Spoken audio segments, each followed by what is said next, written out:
If you've come across this video and you're interested in knowing how to connect to spirit, chances are you already have connected to spirit consciously or unconsciously. Call it intuition, an inner knowing, a source that you've been tapping into without not realizing what it is. But what is sure to know is that something is there. But how do you connect with it? And how do you know that it is spirit speaking to you? It's a question I get all the time. In this video, I will show you 10 simple steps to connect. Congratulations, let me be the first to tell you, you are here because you are ready to claim your connection to spirit. And I am humbled and honored to walk you through how to connect to spirit today. Hi, my name is Dalis G and welcome to my channel, Let's Talk. I'm a spiritual mentor, psychic, and a life coach, and my passion is to help you not only find your life purpose, but to live it to its full potential, 100%. And on my videos, I will not only share my personal experience, the processes, what happens, and triggers and signs that we all experience when we are spiritually awakening. If you feel this video may help a friend or a family member close to you, please share it and pass it along. This is vital information. Are you ready to do this? Let's talk.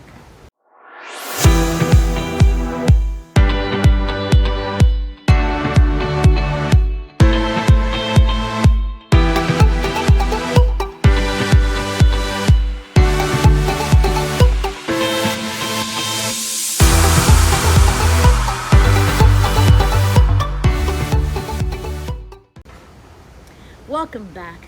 My spirit guides have been with me for many years, and I cannot for one moment think what I would do without them. Spirit guides are beings of the highest truth and compassion, working on our behalf to guide our thoughts and energies back to love. They're not physical and aren't bound to the natural laws of this world. They're spiritual beings. These beings come in many forms and they have different purposes. But their common goal is to help you align with love and this universe. We all have our own spirit guides. We have guides that are ancestors and deceased family members. Some spirit guides may have names. In some cases, you may have a group of guides that all have the same name. So the first question is, when do we turn to them? Well, when you get stuck in a fear-based thought or pattern, you can turn to your guides to help you, lead you back to love and give you those solutions.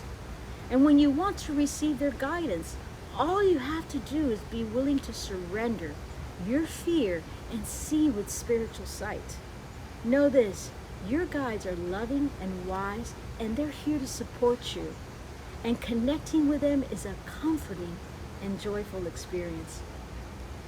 What do we call them?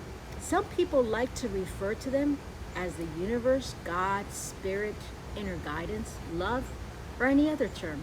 But when we call it, it's not what's important, but connecting to it is. In this video, how to connect to spirit, I'll talk about 10 common ways you can connect to them. If you haven't connected to your spirit guides before, I welcome you to keep an open mind. Here are 10 simple but beautiful ways that will help you cultivate a connection to your spirit guides and deepen your relationship by day. Number 1, ask. Get into the habit of asking. We often forget that we have guidance within us and around us. In the busyness of our day-to-day life, it's really easy to forget this connection. When fear sets in, therefore, the first step is to get into the habit of asking your spirit guides for help. The more you ask, the more you receive. Period. Think about all the things that you need help with. Maybe you need help convincing, conceiving, or making more money, or healing a relationship that's struggling. Make a list of what you need your spirit guides to help you with. Make a list of the 5 to 10 biggest things you need help with. You can do this now. Or you can come back to this exercise after aligning with your inner wisdom through prayer or meditation. Once you make your list, your next step is to offer up everything you need help with. and invite your spirit guides to reveal solutions. Remember to say thank you, guides, the highest truth and compassion, for revealing the solutions to these problems. Then go through your list. Be very specific and clear about what kind of guidance you're calling in so you don't get any negative or low vibrations coming through. As with the human world, there are lots of different characters, and we don't always want to invite every character over for dinner, right? So the same goes for spiritual relationships. We want to open up our consciousness, space, and energy only for the guides of the highest truth and compassion. Listen, don't worry about this. I don't want you to get stuck in the details. You can call the shots, so don't fear those other beings. They can't come in without your permission. You can call on your own guides anytime. You don't have to wait for a problem to creep up in order for you to call on your spirit guides. Every time I give a talk, the first thing I say backstage to myself is, thank you, guides of the highest truth and compassion, for speaking through me. Whenever I say this in silent prayer to call on my guides, I know the words that I need will come through me. The simple act of asking is all that is required for the guidance to show up. Number 2, listen. A simple way that this can be done is by meditating. When you meditate, you quiet your mind so that you can hear the wisdom of the guidance that's within you and around you. We have to slow down our vibration to become aligned with the presence of these guides. When we attune our energy to the frequency of love and peace, we can more easily connect to the vibrational messaging of our spirit guides.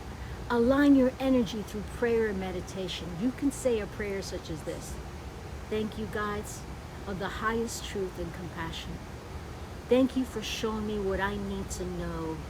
Thank you for leading me in the right direction. Thank you for whatever it is that I need. Then you can sit in meditation for 5, 10, or 20 minutes. This can be a very simple meditation. You can simply pay attention to your breath, becoming mindful of the sounds and the sensations around you. Number 3, write to your spirit guides. Once you've meditated, your next step is to write with your spirit guides. Open your journal or just grab a few sheets of paper. At the top, write an invitation to them, such as, thank you, guides of the highest truth and compassion, for revealing to me through my written words what you want me to know. Then simply let your pen flow. Allow whatever needs to come through, ideas, stories, places, things, inspired visions. They will begin to come forward. Don't second guess yourself or edit a word. Just write. Your guides may speak directly to you. You may find in this writing experience that your guides are speaking directly through those words. Instead of writing in the first person, you may begin to be writing in the second person. You begin to channel your guides in some cases. Your handwriting might even change. You might feel a presence of energy moving through you. That means that there's a presence that's working through you to give you direction. Number 4, ask for a sign. They like to show that they're present, so get playful with them and ask them for a sign. I often ask my clients to do this, but if you're not in the present moment, you will not see the signs. Do not allow your mind to distract you or cheat you out of the answers that you desperately need, which leads me to the next step. Number 5, pay attention to the guidance you receive. It's one thing to ask for guidance, it's another thing to witness it, to really take it in and relish in the presence that's supporting you. Your guidance may show up in cool and unexpected ways, even in ways I haven't mentioned here. Your guidance can show up as a song on the radio, a billboard on the freeway, or somebody saying to you exactly what you needed to hear. Our guides often work through other people. They work through doctors, friends, children, and even strangers. Spirit guides love to work through technology too. Number 6, Be grateful, stay in the energy of gratitude because it cements your relationship and it keeps it strong. Thank your guides rather than being in a place of neediness. You want to be in a place of gratitude and appreciation for their guidance and love. Shift the way you talk to your guides. If you find yourself thinking things like, guides, why haven't you given me this yet? Or guides, I don't believe in you. Why haven't you shown up for me faster? You're showing your distrust of them. You're telling them you're not really open to their guidance and that you want to be in control. When you open your heart to offer your guides gratitude and appreciation, they boomerang that energy right back to you. It's hard to describe what it feels like to be in this place of constant love and gratitude with your guides. It's a tremendous and beautiful feeling, and it's available to you. You just need to believe in it. Number 7, release the outcome and trust in a plan better than your own. Your spirit guides are loving and wise, and they want to bring you to the right relationship, the right career, and the experiences that will help you. We are the ones that get in their way. I've often avoided divine guidance by trying to control situations. I've obsessed over how things should go and tried to manipulate outcomes to get what I thought was best. This only pushed my guides away. So from experience, when you let go of your plans and trust in a plan that's much greater than yours, we start to truly feel like we're being led. That's when we surrender. We can feel our guides leading us to the next action. We must release outcomes in order to truly be in co-creation with our spirit guides. Number 8, you know what? Be more childlike. You probably have heard that children have sight and they see their guides. They even may speak to them. Usually around the age of 6 or 7 from experience, their veil starts to shut down to this guidance. We can regain the sight. I can guarantee you we can. And lift this veil and reconnect with our guides. Be more childlike. Do things that bring you joy. And that guidance will just show up faster. You'll feel it. Remember, joy is the most powerful vibration that we can embody. Number 9, ask your spirit guides for their names if you feel to do so. And it's usually the first name that you hear. And even if it sounds strange, you can trust that what you hear is correct. Number 10, trust in your own psychic ability. Believe in yourself and in your capacity to call on this presence. Trust in your ability to connect to these guides and to feel that support. Know that you have an ever-present energy of love that is always within you and around you, supporting you and guiding you. The more that you trust in your own psychic ability, the more you'll be able to hear, and the more you'll allow this divine guidance to lead you to your highest good. Allowing your spirit guides into your life is a great gift. Not only will they support you, but they'll also help you help others. They'll support you in being a light in this world, which is very much needed. We need this presence of light to support us right now in this chaos, the drama that's unfolding and violence of these times. We need this presence to bring us back to love.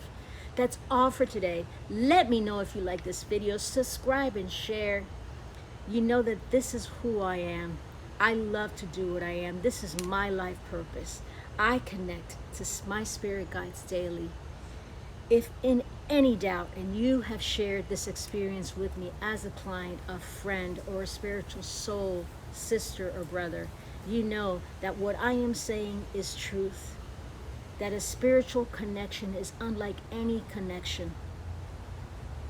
If you're not a subscriber, I would love for you to join my community. Subscribe today, share this video, share the love. I absolutely love you. Thank you for this time.